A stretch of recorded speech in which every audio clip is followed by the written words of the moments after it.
Welcome.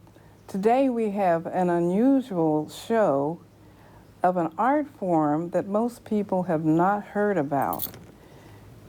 It's called book folding. The art of the fold is what we're going to talk about today. When we think about book art, we have to think about paper and where it came from. And paper was created in 105 AD in China. Without the paper, we would not have this art form called book folding now.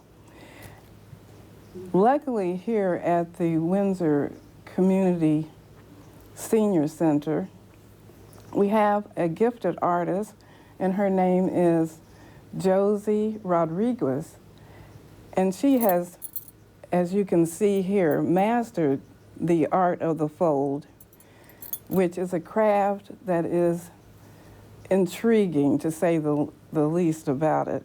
So it takes Josie 40 hours to create these wonderful sculptures, as you see here. So I'm going to ask Josie a series of questions so that you can understand this art form a little bit more. So Josie, how did you find out about book folding? I'd never heard of the term.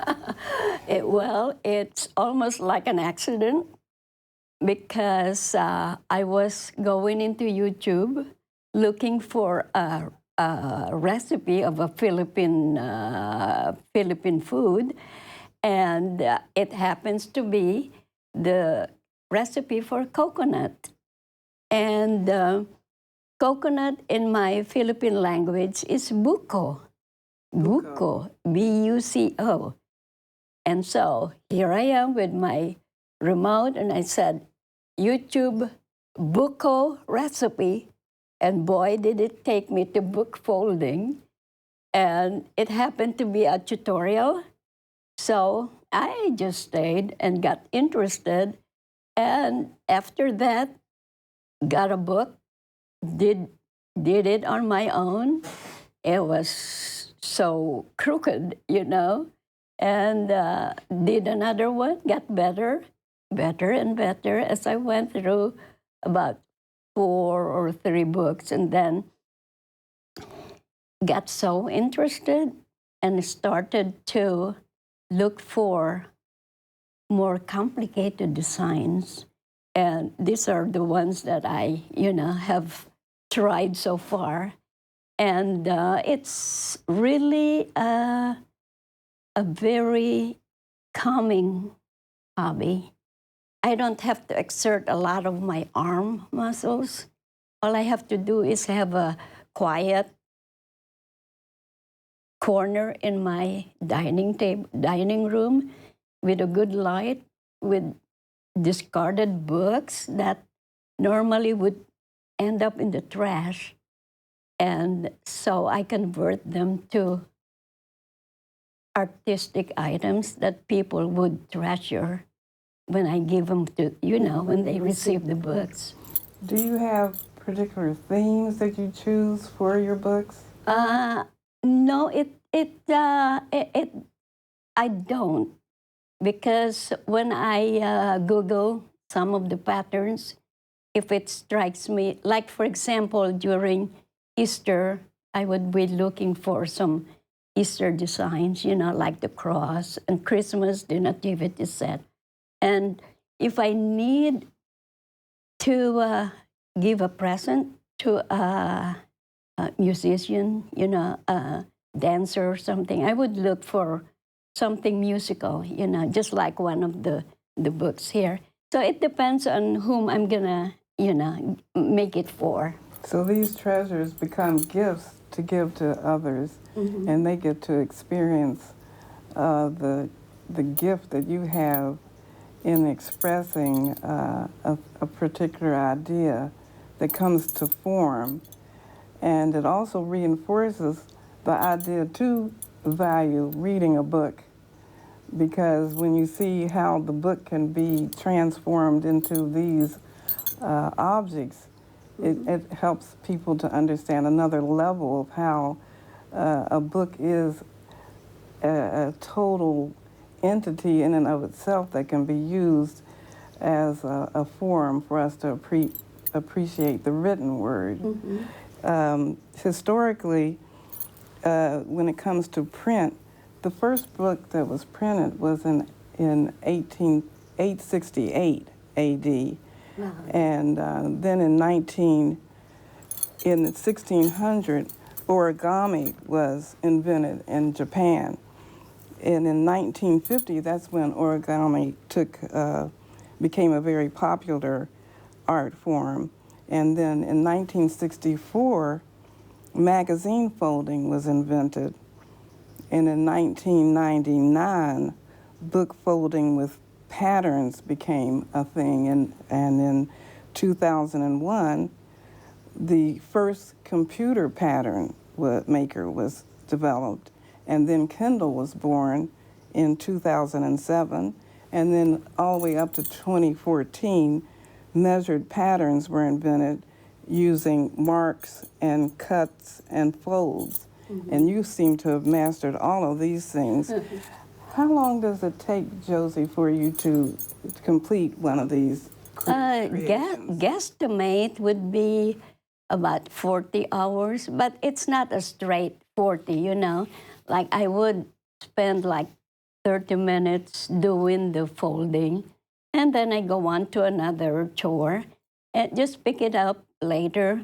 And like when I'm up at 2 in the morning, you know, after bathroom break, I would do like so altogether, you know, it's done in segments.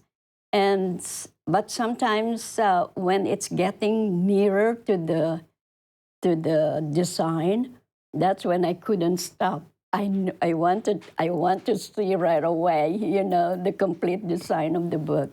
And that's when I would spend like maybe straight 3 hours or 2 hours.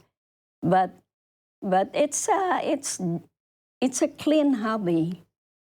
And I don't have to exert a lot of, like gardening, you know, you have to exert a lot of effort.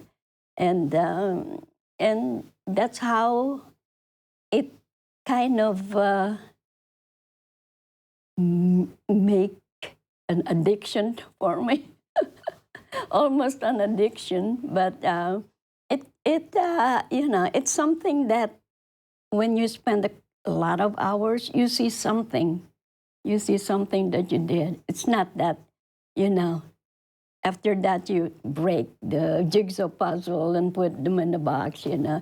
But this is, and I found that whoever is the recipient of the book is just, you know, very happy to have it.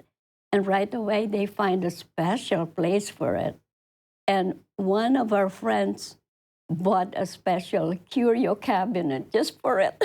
That's fantastic. It's a testament to your craft. Like, how many pages does it take to fold to make the creation of a book?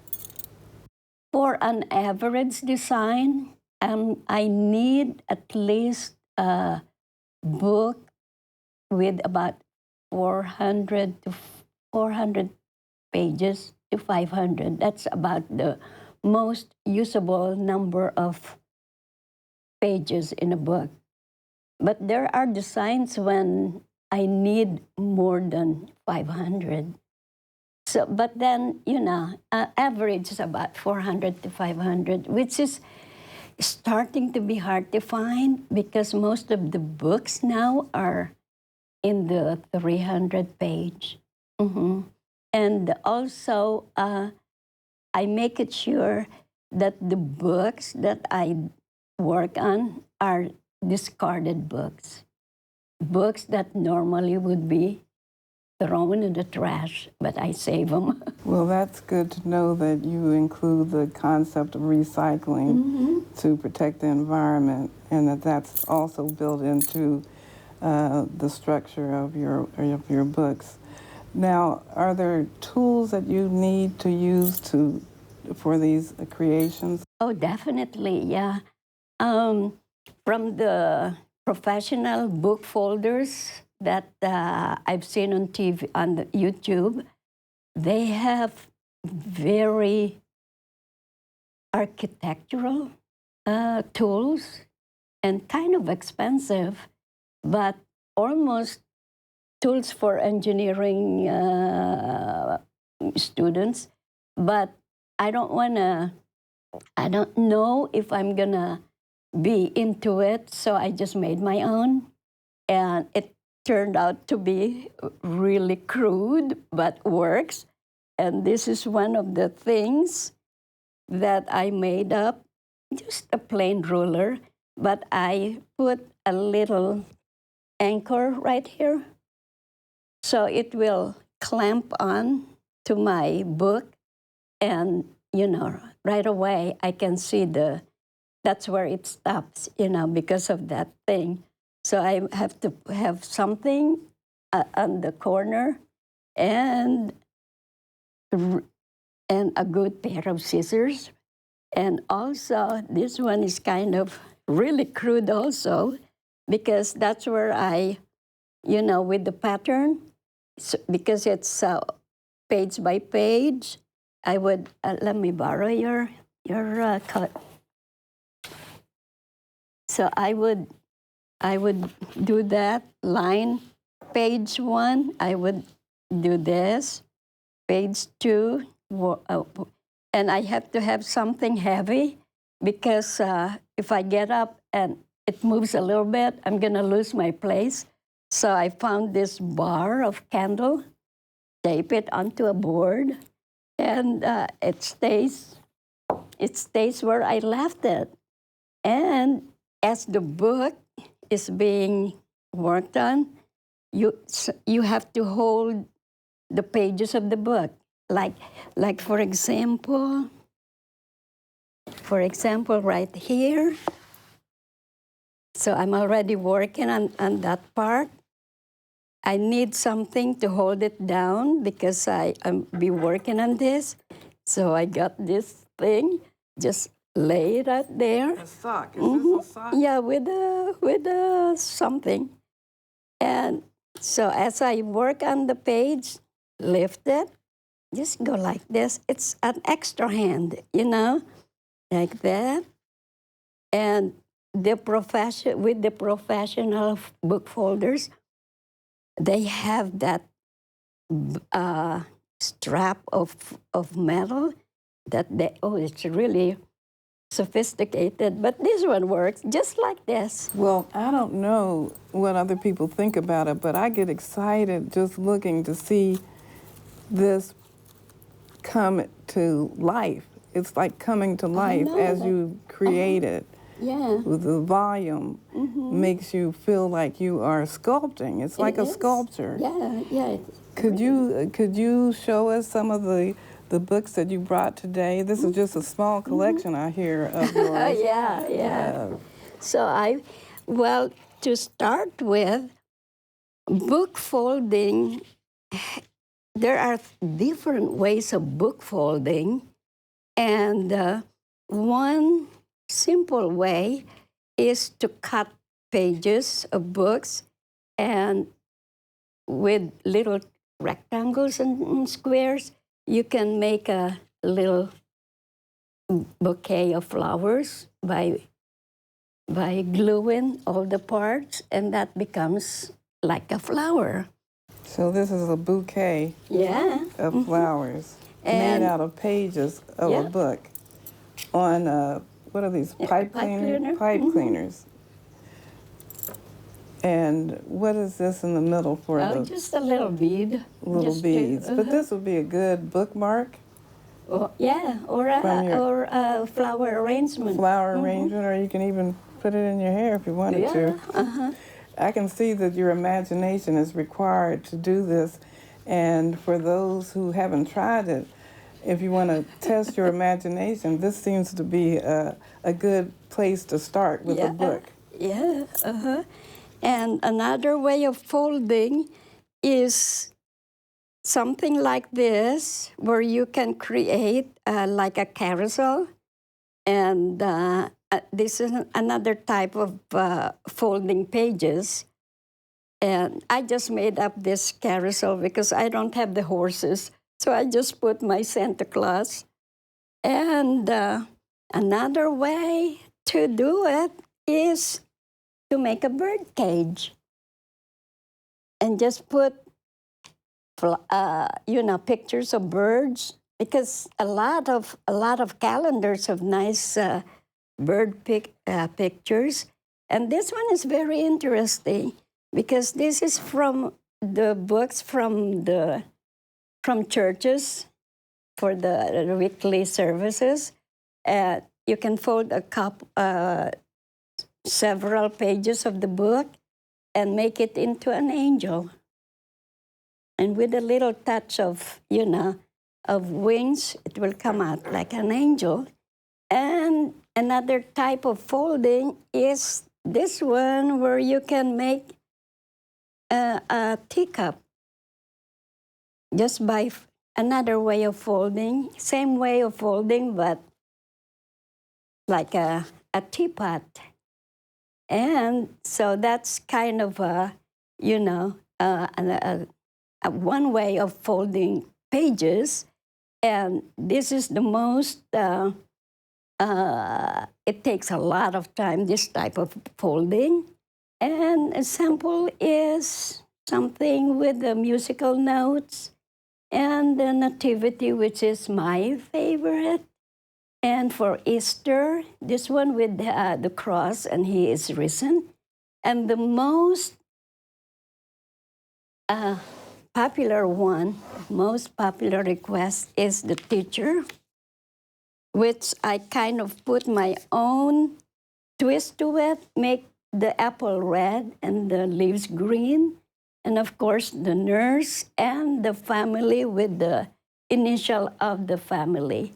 So this is just a few of the many, many, many designs that you can really do.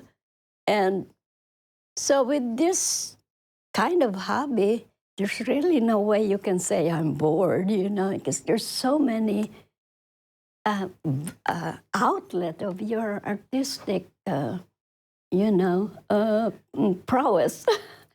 Josie Rodriguez, you are amazing. Thank you. And it just goes to show that creativity is ageless.